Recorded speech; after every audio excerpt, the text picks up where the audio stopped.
This is Art Television.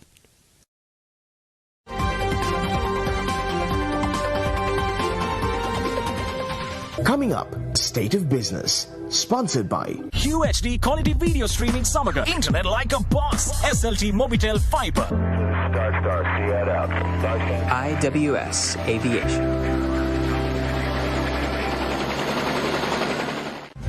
Hello there, welcome to State of Business on our television. I am Pamita Katukampala. Stay tuned in as we bring you the most up-to-date highlights of the day. And let's start news after having a brief look at the top stories for tonight. Sri Lanka will honour its all debt payments as agreed, CBSL Governor shows. And the downgrade of Sri Lanka by S&P Global Ratings is unwarranted, government announces.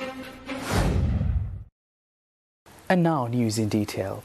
Central Bank Governor Ajit Cabral asserted that the central bank has been on a difficult yet sure path of boosting reserves for debt repayment, including an ongoing exercise of restructuring and rescheduling to ensure currency stability whilst meeting essential imports of the country. Governor Cabral made these observations at a media briefing held at the Government Information Department yesterday. The story about going bankrupt has been there from 2020 onwards. You ask the same people, international as well as national, what they were saying in 2020. The problem is that most of these people who make these statements, they are not held accountable. Nobody bothers about them after they make these headlines. After it doesn't happen, nobody is there to question them. That is one of the serious problems that we are having. In 2020, they said that this country will fail. They said we won't be able to make the payment. We had only $7.5 billion reserves. We had to pay $6.5 billion, and therefore we will not be able to settle it. In 2021, they said the same thing. They said 2021, you wouldn't be able to settle your debts, you will fail. And then that also didn't happen. Then 2021, they went to the extent of saying that we have the reserves at very low levels, and therefore you won't be able to pay the debts. And therefore, country will crash, economy will crash.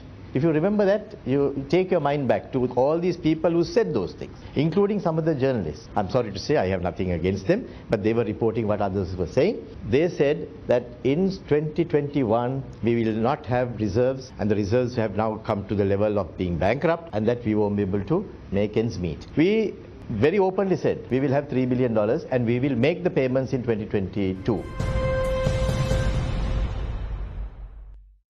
Central Bank Governor Ajit Cabral also said that amidst the pandemic and other external shocks, debt servicing would remain a challenge, but that the government was committed to honour all its obligations as it had done in the past, assuring that the government has already made arrangements to settle the $500 million international sovereign bonds maturing on the 18th of this month. The governor said that some business leaders and internet economies wait for a disastrous situation in the country.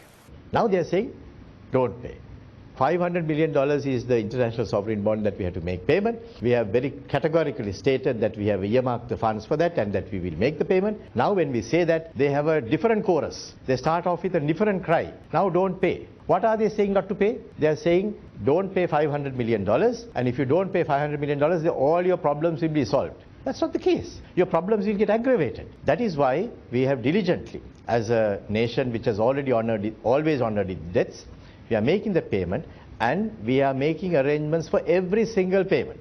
I can tell you that. And we don't want to go through the path that Lebanon faced, where when they had reserves, there was a cry within the country, orchestrated by various journalists as well as by the opposition, to make them not pay, and they went into a serious crisis where the country started burning. We don't want to have a situation like that. We are on top of the situation. We are making the payments. We are gradually building the reserves. We have built the reserves now to $3 billion from a $1.5 billion, which was quite a difficult number. Now we are gradually increasing that, and when we are doing that, I think some people are not very happy. Maybe they had different dreams that Sri Lanka will go into anarchy, Sri Lanka will go into a difficult situation.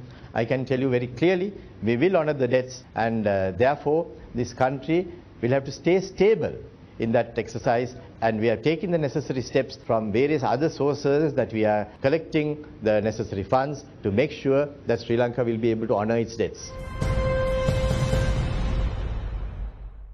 The central bank governor further clarified that the government's intention is to reduce the international sovereign bonds to $10 billion whilst growing the economy to the $100 billion mark. He also assured that the restructuring of debts will be done without inflicting pain on investors who had faith in Sri Lanka.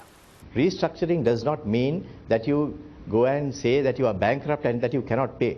You change your debt structure early. That's what you're doing. What are we doing? We are changing some of our debt payments into different instruments. So our intention is to reduce the ISBs to a level of about 10 billion and grow the economy to the level of about 100 billion, at which stage we will have a greater comfort when we go forward. So this is a very clear strategy. And what is that strategy? We are actually restructuring our debt portfolio. So what we are doing is exactly what people are asking for, restructure it, but we are doing one difference, is we are not inflicting any pain to the investors that have already had faith in Sri Lanka and invested. There's no big deal about going and making it difficult for investors. We are actually taking the investors into consideration, we are not causing pain to them, we are adjusting our debt portfolio so that we can face this situation much better in the longer term as well as in the shorter term. So that's what we are doing, and I think sometimes this is not understood carefully enough. Stay tuned for more news after the short break.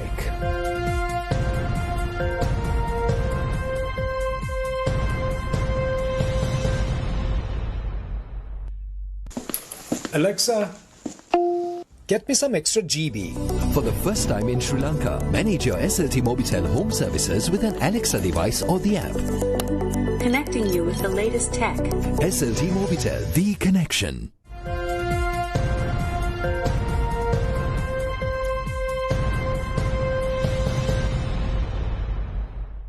Welcome back to the program.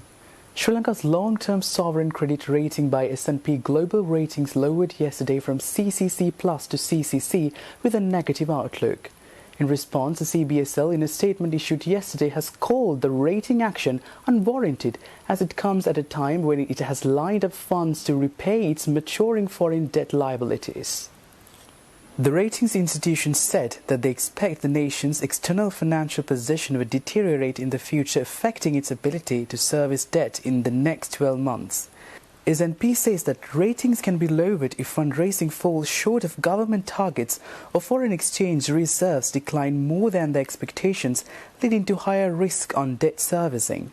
It also said that rating can be lowered if the government signals a restructure of outstanding commercial debt, meaning investors receive less value than promised on the original securities. The S&P said the outlook can be revised to stable or up the rating if Sri Lanka can boost external buffers or if economic recovery is stronger than expected.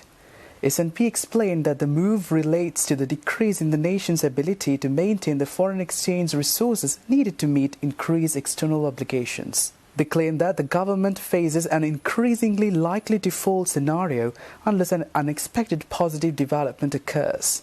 They added that the government, despite a weak financial position, has maintained a supportive fiscal policy and forecasts a real GDP growth of 2.2% for the year. India on Saturday announced it had finalized a $400 million currency swap facility for Sri Lanka under the SAARC framework in response to the Trincomalee oil farm agreement. It is also said that with these developments, Colombo's request for a bilateral swap facility for $1.1 billion is being considered. The Reserve Bank of India signed documents enabling the currency swap facility for the Central Bank of Sri Lanka on Friday. The Indian mission in Colombo informed senior officials of the CBSL that the arrangement will remain available till November 2022. This currency swap was provided by India following a request from Sri Lanka under the SAARC currency swap framework in order to cope with the impact of the COVID-19 pandemic. Reserve Bank of India's currency swap arrangement for SAARC states has a fund of $2 billion. A currency facility obtains foreign currency loans at better interest rates than by borrowing directly from the market, and repayment is done at the exchange rate fixed at the time of borrowing, eliminating risks due to the fluctuations in exchange rates. Sri Lanka has made several requests for assistance from India after the COVID-19 pandemic devastated the tourism industry.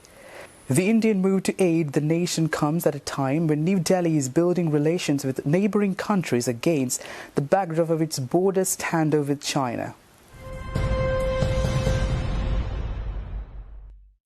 Meanwhile, the National Information and Communications Technology Solutions provider SLT Mobitel unveiled its new theme, No Dream Too Big, to the general public recently.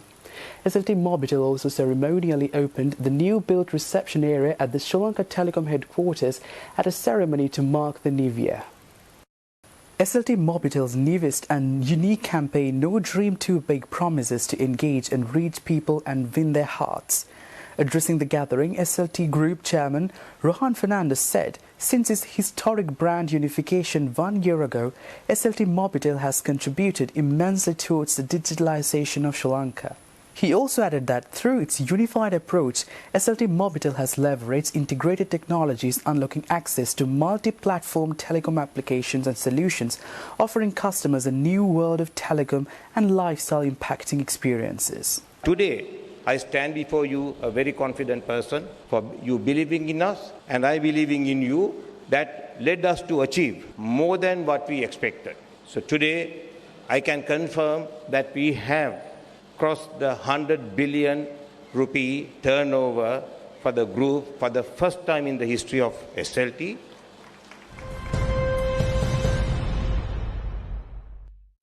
Stay tuned for more news after the short break.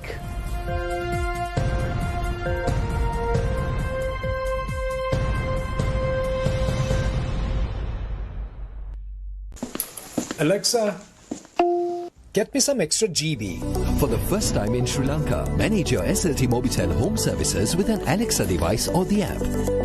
Connecting you with the latest tech. SLT Mobitel, the connection.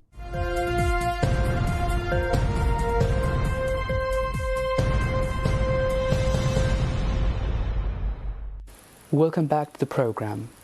Trading at Colombo Stock Exchange ended on positive notes today. The all-share price index gained 215.45 points to close at 13,338.49, and the S&P SL20 gained 74.56 points to close at 4,565.39. The turnover was 7.0 billion rupees and over 252 million shares were traded. Coming up next are forex rates.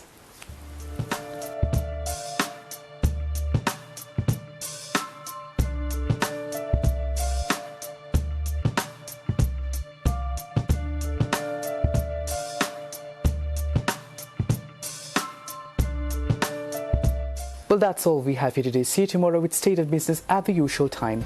Thanks for watching. Bye-bye.